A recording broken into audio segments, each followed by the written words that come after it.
네, 여러분 안녕하십니까? 2026년 3월 29일. 자, 벌써 3월도 마지막 주고 이제 2026년도 1분기가 다 지납니다. 자, 오늘은 종료주일이죠. 종료주일. 네. 그럼에도 우리는 계속해서 공간보험 시리즈를 이어갑니다. 오늘은 공간보험 시리즈 28번째 시간으로 믿음의 무게라는 제목으로 여러분들과 함께 하겠습니다. 본문은 마태복음 11장 25절에서 30절까지입니다.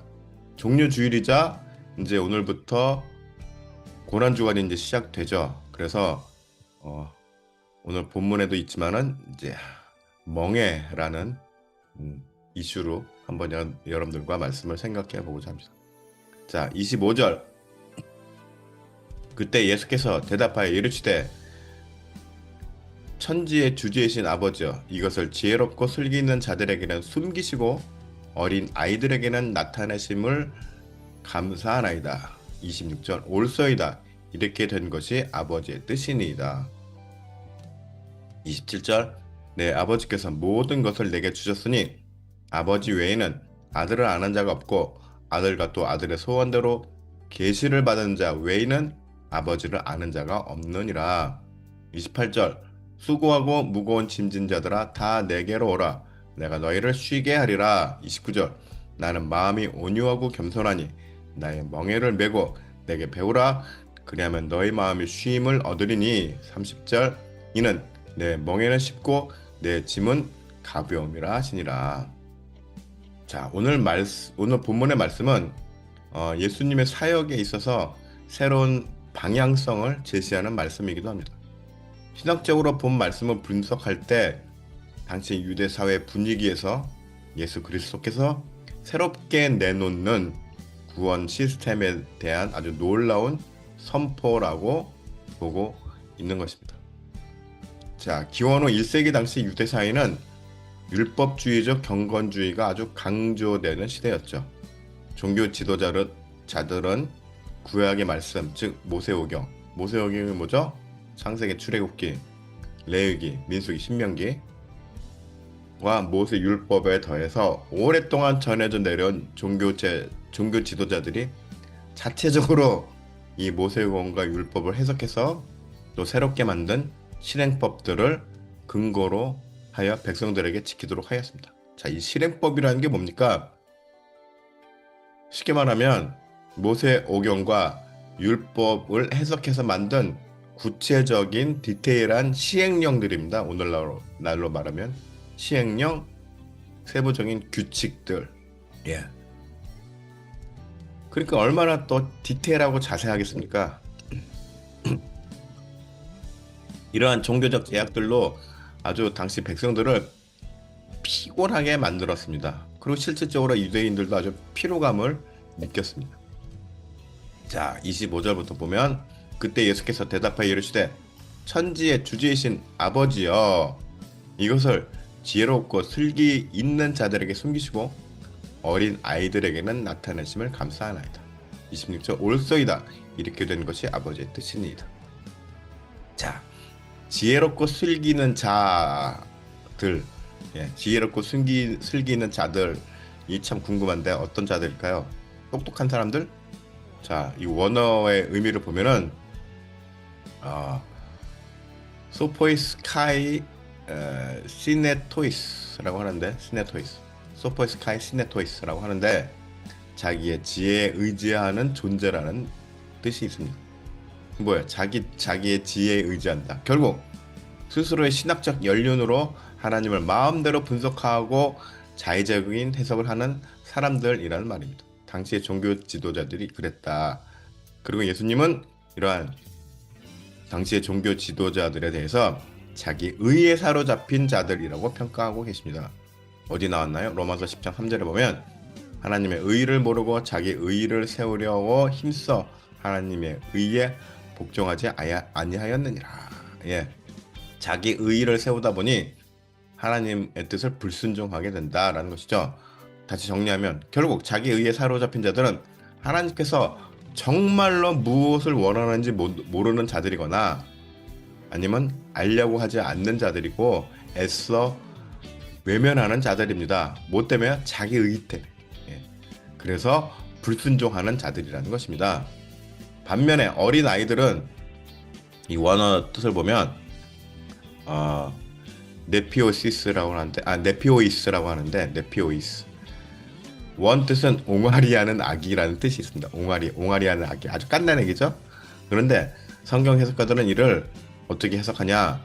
겸손하게 하나님께 자신을 맡기는 사람들, 겸손함으로 하나님께 자기 자신을 맡기는 사람들이라고 네피오이스를 해석하고 있습니다. 이를 좀 더 넓게 해석하면 세상의 기준으로는 참 미련하게 보이지만 하나님의 말씀을 전심으로 배우고 따르려는 자들을 말한다고 볼 수 있습니다. 자, 그런데 여기서 중요한 건 세상의 기준으로는 왜 미련하게 보일까요? 세상에서는 어떤 걸 가르칩니까? 예, 남보다 뒤처져서는 안 되고, 예, 남보다 앞서가야 되고, 그러려면은 훨씬 세상의 시류에 빨리 편승해야 되고, 그 변화되는 흐름을 빨리 읽어야 되고, 예, 거기에 빨리 적응해서 치고 나가야 되는 게 세상의 지혜입니다. 그런데 하나님의 뜻을 따르는 거, 예, 이런 사람들은 이런 세상의 법 지혜대로 가지 않는 사람들이라는 것이죠. 그래서 미련하게 보일 수 있다라는 것입니다. 그런데 고린도전서 1장 27절에 뭐라고 말씀하십니까? 그러나 하나님께서 세상에 미련한 것들을 택하사 지혜 있는 자들을 부끄럽게 하려 하시고 세상에 약한 것들을 택하사 강한 것들을 부끄럽게 하려 하시며 라고 말씀하십니다. 그리고 주님은 이제 이렇게 미련해 보이고 약한 사람들을 택해서 스스로 잘났다고 생각하는 사람들, 스스로 높은 위치에 있다고 생각하는 사람들을 부끄럽게 하신다고 말씀하시는 것입니다.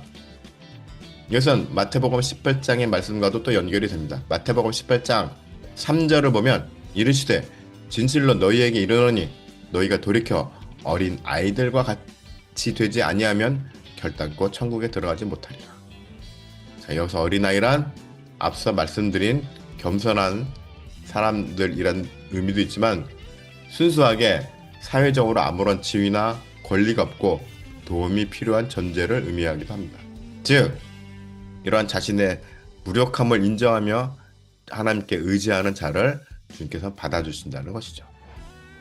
자, 27절 내 아버지께서 모든 것을 내게 주셨으니 아버지 외에는 아들을 아는 자가 없고 아들과 또 아들의 소원대로 계시를 받은 자 외에는 아버지를 아는 자가 없느니라. 자, 아주 여기에 중요한 내용이 나오는데 아들의 소원대로 계시를 받은 자 외에는 하나님을 알 수 없다고 말씀하고 계십니다. 자, 그럼 여기서 계시라는 게 중요하겠죠. 계시가 뭡니까? 아포칼라이토라고 하는데 숨겨진 것을 드러낸다는 의미가 있습니다. 계시라는 것은. 자, 이것은 사람이 아무리 신학적 깊이로 하나님을 알려고 해도 진리는 성자 하나님이신 예수 그리스도께서 스스로를 드러내시고 깨닫는 자들에게만 알려주신다는 것임을 알 수 있습니다. 그러니까는 계시라는 것이 없던 내용을 새롭게 부어주시는 게 계시가 아니란 말입니다. 예. 원래부터 주어졌던 말씀인데 깊이 숨겨져 있던 의미를 새롭게 깨닫게 하시는 것이 바로 계시란 말입니다. 그러니까 요즘 막 사람들이 나 계시 받았다라고 하는 것은 다 뭐예요? 예. 별로 신빙성이 희박한 그런 주장이라는 것을 우리가 알 수 있습니다. 여러분들 잘 분별하셔야 돼요. 자, 28절 수고하고 무거운 짐진 자들아 다 내게로 오라. 내가 너희를 쉬게 하리라. 29절 나는 마음이 온유하고 겸손하니 나의 멍에를 메고 내게 배우라. 그리하면 너희 마음이 쉼을 얻으리니. 자, 이제 우리가 잘 알고 있는 아주 유명한 구절인 28절 말씀을 보면은 많은 분들이 이 말씀으로 위로를 얻습니다. 그렇죠? 그런데 여기에서 수고하고 무거운 짐진 자에 대해서 우리는 좀 더 생각을 해볼 필요가 있습니다. 이 수고하고 무거운 짐진 자에 대해서 당시의 시대적 상황과 우리는 연결되어 생각해 봐야 됩니다.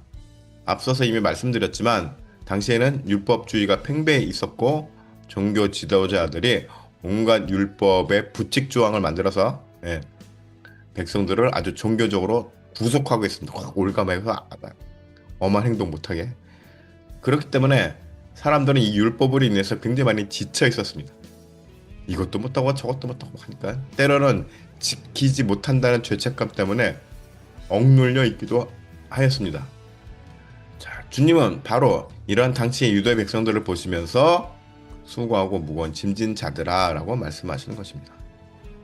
29절에서 주님은 쉼에 대해서 말씀하십니다. 그런데 여기 주 안에서 쉼을 누리려면은 역설적으로 주님께서 주시는 멍에를 매야 합니다. 멍에라는 게 뭡니까? 소에게 탁 무거운 나무 같은 거, 굵은 나무를 탁 등에 지게 하는, 그래서 구속해서 일을 시키는 도구입니다. 그럼 멍에를 맨 처로 우리가 쉼을 누릴 수 있나요? 객관적으로 생각해서는 쉼을 누릴 수가 없습니다. 자, 그런데 히브리서 말씀을 먼저 한번 보겠습니다. 히브리서 4장 11절을 보면 그러므로 우리가 저 안식에 들어가기를 힘쓸지니 이는 누구든지 저 순종하지 아니하는 본에 빠지지 않게 하려 함이라. 자, 쉼은 안식으로 연결이 되는데 이는 영원한 구원과 임재 안에 거하는 상태를 의미합니다. 그리고 이러한 삶에 거하기 위해서는 말씀에 순종해야 하는 것이죠. 자, 안식에 들어가기 위해서는 우리가 순종을 해야 한다. 우리는 주님께서 제안하시는 주님의 멍에를 지고 주님을 알아가야 합니다.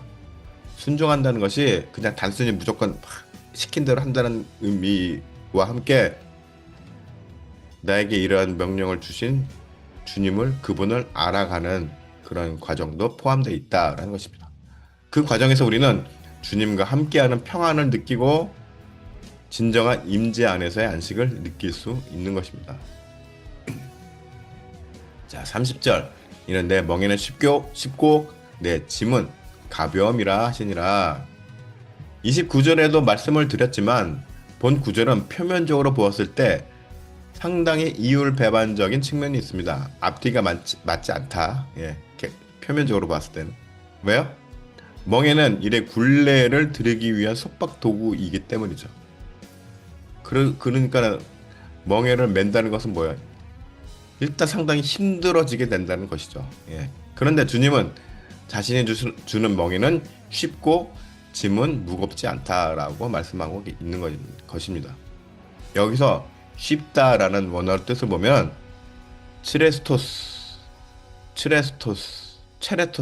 또는 체레토스라고 하는데 친절하고 유익하다라는 의미가 있습니다. 또 가볍다라고 하는 원어의 뜻은 엘라프로스라고 하는데 엘라프로스, 여기는 자유로움을 느낄 수 있을 정도로 부담이 적다라는 의미가 있습니다. 당시 유대 종교 지도자들은 백성들에게 율법으로 속박하여 이들을 지배하려고 했지만 주님께서는 오히려 자유함을 주시겠다는 것입니다. 그래서 주님께서 주시는 멍에는 감당하면서도 기쁨과 자존감을 가진 채 살아갈 수 있는 힘을 주게 되는 것입니다. 자, 여기서 또 멍에가 주는 의미가 있습니다. 보통 일반적으로 멍에는 두 마리가 한 조를 이루어서 이렇게 딱 지게 됩니다. 그러면 역할이 이제 두 소의 역할이 나눠지는데 경험이 부족한 신참소는 방향만 잡는 역할을 합니다. 그리고 경험이 많은 소가 그 멍에의 무게를 온전히 감당합니다. 자, 여기서 여러분들 감이 오시나요? 자, 결국 나에게 주어진 멍에는 주님께서 함께 메어 주시는 것이고, 이미 주님께서 십자가를 통해 모든 어떤 무거운 부분을 감당하고 계시는 것입니다. 우리들은 뭐야? 그저 방향만 잃지 않고 가면 되는 것입니다. 어느 방향이요? 구원으로 향하는 방향만 잃지 않고 나가면 되는 것이죠. 놀랍지 않습니까? 주님께서 나의 십자가로 지라고 한 것은 이 멍에의 의미를 품고 하신 말씀인 것입니다. 결국 예수님께서 나의 멍에를 지라라고 하는 것은 주님은 아무것도 안 진 채 우리들에게 멍에를 씌우는 게 아니라 이미 주님은 멍에를 지셨죠. 십자가라는 멍에. 그리고 그 십자가라는 멍에 끄트머리에 우리들이 살짝 그냥 숟가락만 얹으라라는 것입니다. 사실 쉽게 말하면, 요즘 말로 말하면, 예, 그냥 몸만 갖다 대. 예, 내가 다 지고 있으니까 너는 몸만 갖다 대. 그리고 그냥 방향만 옳게 가면 된다 라고 말씀하시는 것입니다. 자, 많은 사람들은 이 험한 세상을 아주 힘겹게 하루하루를 살아갑니다. 여러분들 굉장히 하루하루가 참 힘들죠? 지치고 힘듭니다. 직장인이나 직장을 다니는 사람들이나 아니면 오히려 직장에 있는 사람들을 행복하다고 생각하는 구직자들이나 전부 다 하루하루를 힘겹게 살아갑니다. 그 속에서 많은 사람들은 종교를 통해 위로를 얻으려고도 합니다. 그러나 주님은 우리들에게 일시적인 위로를 주시려고 십자가를 지신 것이 아닙니다. 우리들이 감당해야 할 삶의 무게마저 십자가를 통해 모두 지시고, 이제 우리들은 방향만 잃지 않고 갈 수 있도록 손을 내밀어 주시는 것입니다. 그래서 복음대로 사는 것이란 주님과 함께 하는 한 어렵지 않습니다. 오히려 기쁨으로 감당할 수 있고 깊은 평안함과 주님께서 함께 하신다는 뿌듯함을 느낄 수 있는 것입니다. 그런데 많은 사람들은 복음대로 사는 것에 이 땅에서의 모든 영광을 누리고, 물질적인 축복을 얻고, 꽃길을 가는 그런 걸로 많이 포장을 하고 왜곡합니다. 결국 그런 뜻은 아닙니다. 멍에를 짊어지고 가는 논두렁길일 수 있습니다. 그러나 누가 거의 져요? 주님께서 거의 지고 가고 우리는 그 방향만, 길만 잃지 않고 가면 된다. 이게 중요합니다. 굉장히 차이가 있죠. 꽃길은 아닙니다. 솔직히 말해서 꽃길은 아닙니다. 확실히. 그러나 주님께서 함께 하시는 길이다. 그러니까 이 세상에서 복음을, 여러분들이 예수를 믿고 그리스도인이 되면 꽃길을 걷습니다. 꽃길을 걷는다는 건 뭐예요? 물질적 축복을 받고 뭐 사회적 지위가 올라가고, 오히려 거꾸로, 지금 말씀에서도 거꾸로 말하죠. 그런 사람들을 물리치고 그런 사람들을 깨닫지 못하고 이 세상에서 약하고 연약한 자들이, 주님께서 그런 사람들을 받아주신다. 그러니까는 오히려 어떻게 돼요? 높은 권력에 있고 높은 자리에 있고 돈이 많은 사람들은 오히려 그거를 다 어떻게 소진시켜 버려야 돼요. 주님께 인정받으려면은.